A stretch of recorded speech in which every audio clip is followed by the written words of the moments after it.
Welcome back. तो Indian stock market ने जो चाइना का स्टॉक मार्केट है, हांगकांग का स्टॉक मार्केट है, उसे बीट कर दिया है। उसका हमारा जो स्टॉक मार्केट है उसका साइज़ ज़्यादा बड़ा हो गया है उनसे। तो मुबारक हो हम सबको, इंडियंस को। एंड बात यह है कि उसी पे पाकिस्तान के जो लोग हैं वो कुछ फरमा रहे हैं। तो देखते हैं, वीडियो एंजॉय करते हैं। प्ले।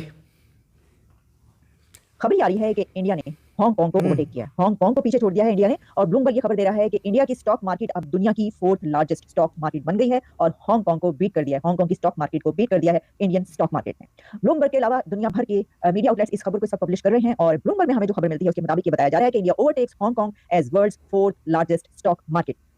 इसकी क्या अहमियत है और ये कैसे हुआ, यहाँ तक इंडिया कैसे पहुंचा, इस पे तो हम बहुत सारे प्रोग्राम्स करते रहते हैं कि देखिए तरक्की कहाँ पर पहुंच रही है। लेकिन ना, हम जो बात करते हैं कि इंडिया 3rd लार्जेस्ट इकोनॉमी बनने की तरफ गामजन है, तो उस वो जो स्टेप्स हैं उनमें ये एक बड़ा स्टेप है कि इंडिया की स्टॉक मार्केट ने अब हांगकांग की स्टॉक मार्केट को पीछे छोड़ दिया। मैं आपको इस सिलसिले में जो डिटेल्स सामने आ रही बता देती हूँ कि जो इसमें कंबाइंड वैल्यू ऑफ शेयर्स बताए जा रहे हैं वो हैं $4.33 ट्रिलियन, $4.33 ट्रिलियन, जबकि हांगकांग के $4.29 ट्रिलियन की ये सामने आ रही है, लिस्ट किया गया इसको कि इतना फर्क आया है और इंडिया ने हांगकांग को बीट कर दिया है। अब याद रखिएगा कि हांगकांग की स्टॉक मार्केट एक बड़ी स्टॉक मार्केट कहलाती है, उसको बीट करना कोई इतना आसान काम नहीं है कि आप ये कहें कि ये एक बड़ी खबर है। और जैसे मैंने कहा कि ये वही स्टेप्स हैं कि जो लिए जा रहे हैं। जैसे कि आप जानते हैं कि जब डावोस में वो मीटिंग हुई अभी, तो वहां पर दुनिया भर के इन्वेस्टमेंट्स मौजूद थे। तो कहा जा रहा है कि दुनिया भर के जो इन्वेस्टर्स हैं वो खींचे चले जा रहे हैं इंडिया की तरफ और वो वहां पर इन्वेस्टमेंट करना चाहते हैं और उनको पता है कि ये अब सबसे ज्यादा तेज रफ्तारी से जो इकोनॉमी, जो कि आदाद शुमार है, जो कि दुनिया के फैक्ट्स एंड फिगर्स हमें बताए जाते हैं और जो दुनिया की कंपनीज और बड़ी इदारे, फाइनेंशियल इंस्टीट्यूशंस जब उसकी रेटिंग करते हैं तो पता ही चलता है कि सिर्फ दुनिया भर में ऐसे एक क्राइसिस के मौके पर, कि जब कोविड भी था उसके बाद भी बहुत कुछ होता रहा, जंगें चल रही हैं, 2 बड़ी जंगें इस वक्त दुनिया में चल रही हैं, लेकिन फिर भी जिस कंट्री की इकोनॉमी नीचे नहीं जा रही, ऊपर की तरफ जा रही है, वो है इंडिया। बहुत सारे लोग, एक मिनट बात कर लेते हैं इस पर थोड़ा सा। देखो भाई, सबसे बड़ा बदलाव पता क्या आ रहा है? सबसे बड़ा बदलाव ये आ रहा है कि न्यू जनरेशन जो है वो स्टॉक मार्केट में इंटरेस्ट दिखा रही है। उनके जो गलत फहमियाँ जो उनके पुरानी मूवीज़ ने भर दी थी कि नहीं साहब आप पैसा लगाओगे तो डूब ही जाएगा बिल्कुल पूरा, वो दूर हो रही है धीरे धीरे करके। प्लस जो ऐप्स आ गई हैं, मोबाइल का एक्सेस है, वर्ल्ड्स चीपेस्ट इंटरनेट है, ये सारी चीज़ें जो मिली हैं, ठीक है, तो इससे क्या हुआ है कि हमारा एक तो एक्सपोजर बढ़ा है दुनिया के प्रति, राइट। हम पूरी दुनिया से हम कंटेंट कंज्यूम कर रहे हैं, तो एक हमारा एक सडन जो इंक्रीज़ हुआ है, राइट, कि अब हम सिर्फ बॉलीवुड को नहीं देखते या फिर जो साउथ से थोड़ा बहुत आ रहा है उसे नहीं देखते, हम पूरी दुनिया का देख रहे हैं। तो एक डिफरेंट लेवल पे आ गए अचानक से। दूसरी बात, नई जनरेशन है हमारी।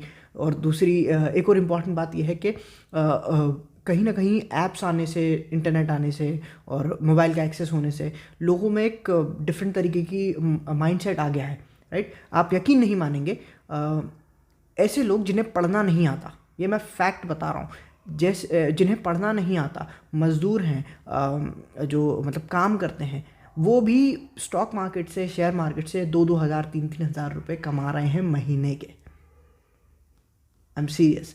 तो लोग ऐसे ऐसे काम कर रहे हैं, मज़दूर हैं, वेल्डिंग का काम करते हैं, तो कहीं किसान हैं, ठीक है, कॉलेज के स्टूडेंट्स हैं बहुत सारे, राइट। उनके ग्रुप बने हुए हैं कि 2-2 4-4 लोगों के ग्रुप बना लो और वो सारे लोग मिलके जो है फ्रेंड्स में आपस में नॉलेज शेयर कर रहे हैं, मैंने ये पढ़ा था, तुमने ये पढ़ा था, इस तरीके से। बहुत अच्छी बात है, राइट। तो एक बहुत बड़ा बदलाव ये आया है। तो लोग धीरे धीरे छोटा छोटा करके ही सही, लेकिन इन्वेस्टमेंट की तरफ आ रहे हैं। एक और इम्पॉर्टेंट बात यह है कि कोई माने ना माने, बट फैक्ट यही है कि हमें इग्नोर नहीं किया जा सकता। हम जहाँ पहुँच चुके हैं वो ऐसी जगह है जहाँ पर आपको हमें कंसिडर तो करना ही पड़ेगा, ठीक है, उसके बिना काम चलने नहीं वाला। हाँ, जहाँ हम पहुँच सकते हैं, जो हमारी कैपेबिलिटी है, क्या हम वहाँ पहुँच गए हैं? नहीं, वहाँ नहीं पहुँचे हैं अभी हम। जहाँ हम पहुँचना चाहते हैं, क्या उसके लिए जो हमने कदम उठाए हैं वो सही है? येस, बट होता है ना कि देखो, पाकिस्तानियों के हिसाब से हम बहुत आगे हैं, हम बहुत सही कर रहे हैं, हमारा एजुकेशन सिस्टम बहुत अच्छा है, हमारे जो कानून हैं वो बहुत अच्छे हैं, हमारी गवर्नमेंट बहुत अच्छा काम कर रही है उनके हिसाब से, राइट। हमारे हिसाब से, हमारी एस्पिरेशंस के हिसाब से, हम जहाँ जाना चाहते हैं वहाँ के हिसाब से ये भी कम है।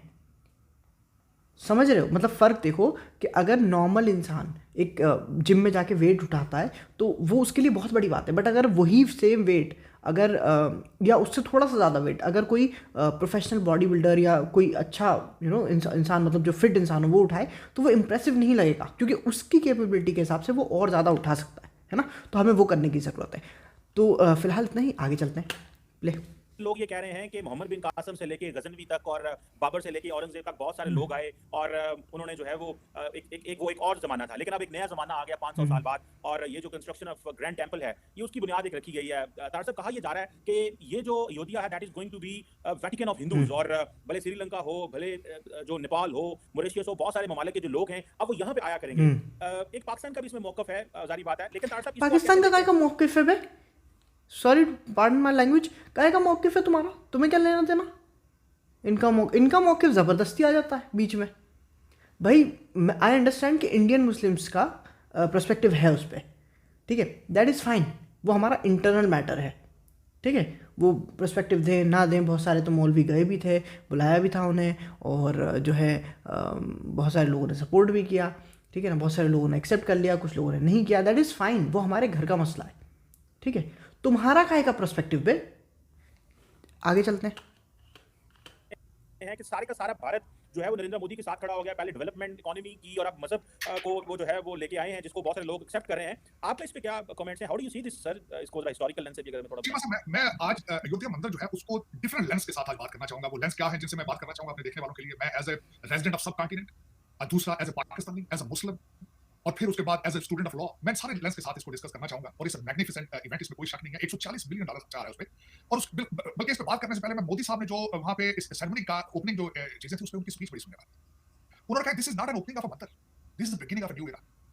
उन्होंने कहा कि यू मार्क द 22 जनवरी 2024 को is a landmark day, is a new beginning. और वाकई he is a new beginning, जिस तरीके से आपने जिस तरह खुद फरमाया है कि ये वेटिकन होगा हिंदुइज्म का। अब मैं सब कॉन्टिनेंट का एज ए सिटीजन होने के हवाले से मैं उस एंगल से पहले लेंस से बात करना चाहूंगा। देखिए, बाबरी मस्जिद बनी, उसके नाम से जाहिर है कि बाबर ने मस्जिद बनाई, 1524 में बनाई उसने। राम की जन्मभूमि 9000 साल पुरानी। आगे चलते हैं कि अयोध्या के अंदर वहां पे एक बड़ा, सबसे बड़ा मंदिर बन रहा है, इसमें कोई शक नहीं है। $140 बिलियन उसमें लग रहे हैं। 7000 लोगों को वहां पे बुलाया गया है। 3 लाख से 5 लाख लोग उस सेरेमनी के अंदर है मौजूद, और वहां पे 1 लाख यात्री पर महीने के वहां पे उसको वहां पे आया करेंगे। वहां पे इंटरनेशनल एयरपोर्ट बन रहा है। आज के मैं सुबह आपके सेगमेंट से पहले बट सुन रहा था कि वहां पे 1 लाख रुपया पर नाइट होटल चार्ज कर रहे हैं अयोध्या में। और मैं बताता चलूँ आप लोगों को कि जो प्रॉपर्टी के रेट्स हैं ना भाई साहब, मतलब इस ऐसे होता है ना नॉर्मली, ऐसे ग्राफ जाता है यूं करके, नहीं ऐसे 90 डिग्री पे ऐसे सीधा ऊपर गया है ग्राफ, ठीक है। जिनकी प्रॉपर्टी 1 करोड़ की थी वो सीधी 9 करोड़ 10 करोड़ सीधी, ठीक है। अब जाहिर सी बात है प्रॉपर्टी के रेट बढ़े हैं तो तुम्हें क्या लग रहा है कि नहीं साहब जो सिर्फ हिंदुओं के घर होंगे सिर्फ उनके रेट बढ़े? ऐसा तो नहीं होगा ना, जो एरिया में हो उन्हीं के रेट बढ़ेंगे ना। तो जाहिर सी बात है हिंदू हो, मुस्लिम हो, क्रिश्चियन हो, सिख हो, कोई भी हो, प्रॉपर्टी के रेट बढ़े, फ़ायदा तो सभी को हुआ है ना। कोई ऐसा मुस्लिम है जो कहे कि नहीं साहब आई डोंट सपोर्ट द मंदिर, बिकॉज ऑफ दैट मैं अपनी प्रॉपर्टी के रेट बेचूंगा तो मैं उसी रेट पे बेचूंगा जो पहले थी? ऐसा कोई मिलेगा आपको? नहीं मिलेगा ना। प्रॉपर्टी के रेट मिल रहा है, लेंगे ना बराबर पैसे, तो फिर फ़ायदा तो हुआ है ना सबका।